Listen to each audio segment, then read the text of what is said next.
Speaker, let's talk about how vigorously they're going to defend it. They've budgeted $30 million, a measly $30 million. They just gave $25 million to a foreign organization with direct and indirect links to Hamas, a terrorist, a jihadist terrorist group. So how vigorous are you going to defend Canadian jobs, Mr. Speaker? Mr. Speaker, softwood lumber war number 5 is mere hours away. This means mill closures, job losses for Canadians from coast to coast to coast.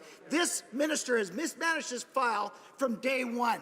When is this government going to stand up for the hardworking forestry families from coast to coast to coast? The Honourable Parliament Secretary to the Minister of International Trade. Order. Mr. Speaker, despite the righteous indignation of the honourable member, we'll take no lessons from a party that refused to even initiate negotiations, as the member from Lac-Saint-Jean has admitted in a public statement to the press. Their previous government, didn't even start renegotiation with the Americans. Mr. Speaker, from the beginning, we have been in contact with workers and the industry across the country. We understand their concerns. We know their positions. We're defending those positions vigorously in negotiations, and we're going to defend our position vigorously in front of tribunals.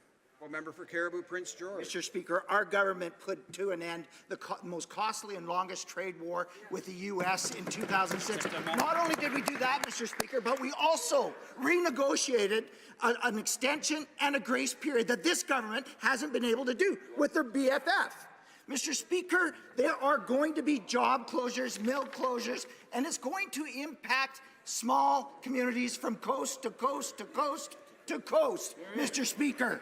It is not just the forestry workers, it is the small mom and pops, it is the industry, the other industry, the service industries from all across Canada. The Honourable Parliament Secretary to the Minister of International Trade.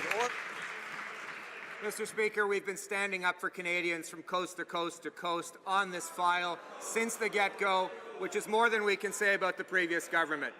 Mr. Speaker, our strategy remains the right strategy. We are continuing to negotiate on behalf of Canadians. We are continuing to stay in contact with workers and the industry across the country, and we are going to defend ourselves in front of trade tribunals, which the previous Liberal governments under Prime Ministers Chrétien and Martin did. And, Mr. Speaker, we've never lost, and we will continue to move forward in that direction.